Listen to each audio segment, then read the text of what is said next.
turducken. It is a turducken, but I got to show you how to. I can't show you. I need fresh turducken. I'm going to have crazy turducken. But anyway, here's how you slice it. See, a lot of people don't know. You have to slice it down the middle. See, and then you slice it across this way. Because what it is, it's a deboned chicken stuffed in a deboned duck, stuffed in a deboned turkey with dressing between the chicken and the duck and the duck and the turkey.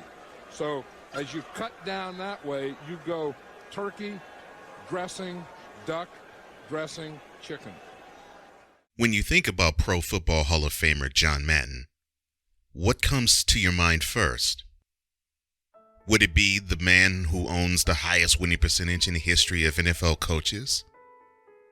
Would it be the curious everyman who became the most influential color commentator in sports media? Or would it be the figure who pioneered the industry known as esports with one video game? If it was any of those, you'd be right with all of them. In terms of a timeline, his professional beginnings came before all of that. Yeah, in fact, his humble beginnings were as an Eagles player. Now, Madden didn't get a chance to play at all because he injured his knee. His other knee was injured and operated on in college, first at Oregon, then at Cal Poly. And it was there where Madden earned a bachelor's degree in education, and then a master's degree in education, and where he found his wife, Virginia.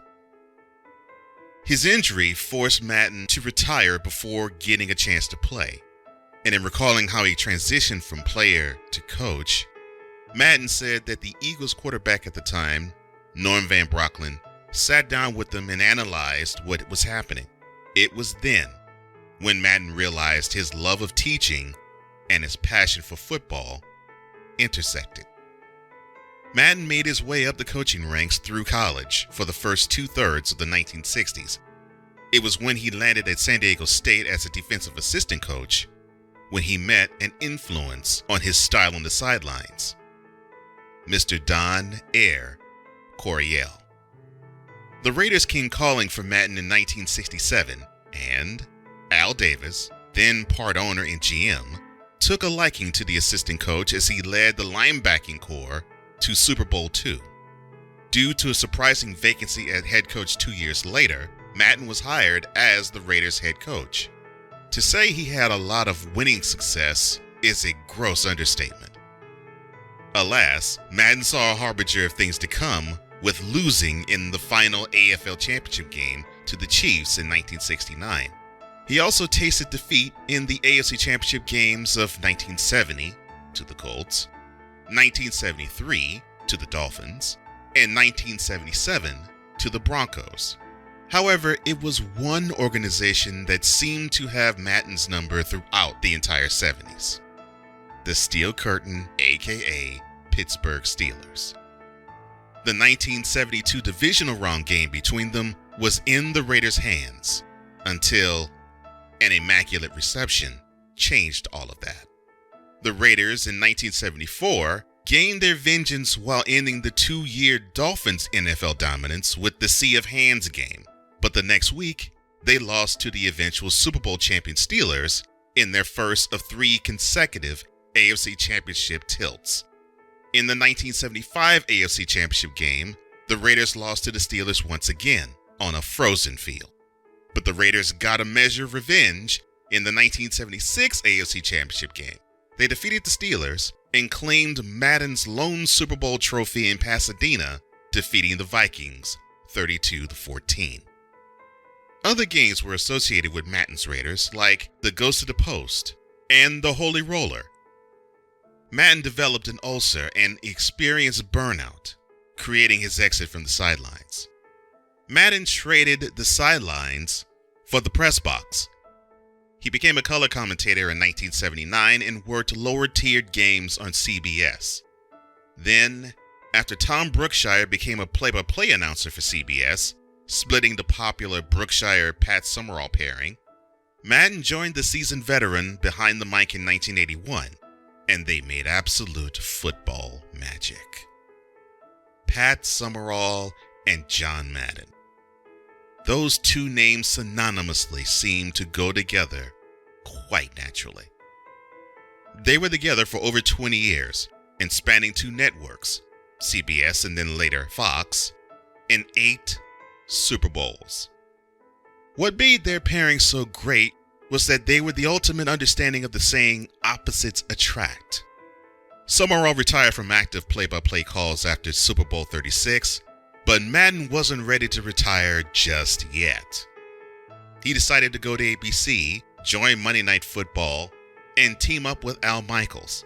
While the Michaels-Madden pairing wasn't as dynamic as the Summerall-Madden twosome, they still provided some great moments in the booth themselves. While Summerall allowed Madden's passion to have room, Michaels allowed Madden's curiosity to breathe. It was the same old Madden, right down to the last game he ever called, Super Bowl 43. The Michaels-Madden pairing didn't last nearly as long, only 7 years, but this pairing also spanned 2 networks as well.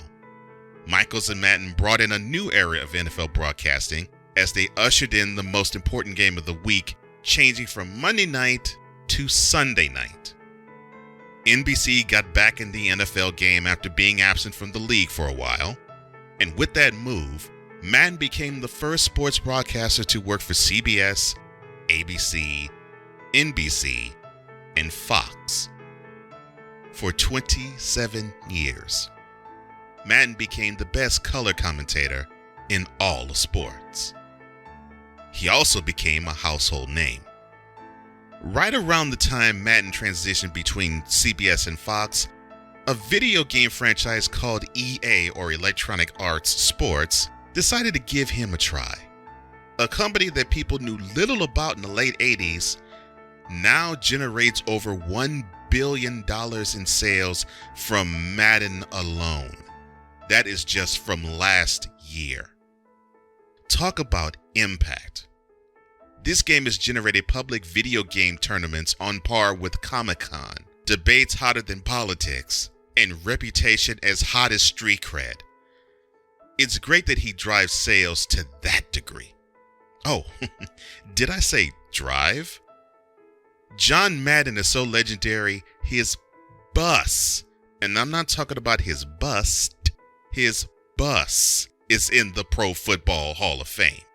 Yeah, the Madden Cruiser, created for Madden because he did not like to fly, traveled everywhere in the United States, and his everyman personality fit in no matter where the cruiser roamed. Players, coaches, executives, owners, broadcasters, and normal people alike simply love this man. And when we got a chance to see his documentary that aired on Fox Christmas Day, the world got reminded once again why he is one of the all-time greats. My own love of football began with my father. I received a PhD of the sport by having the best teacher of the game appear on television every autumn from the time I was in grammar school to when I became a man. He was the presence you didn't know you needed until it was there to fully appreciate. We will miss you, John. Thanks for all the memories. John Madden, football player, football coach, video game pioneer, a wonderful teacher, and the greatest color commentator in the history of sports. Dead at the age of 85.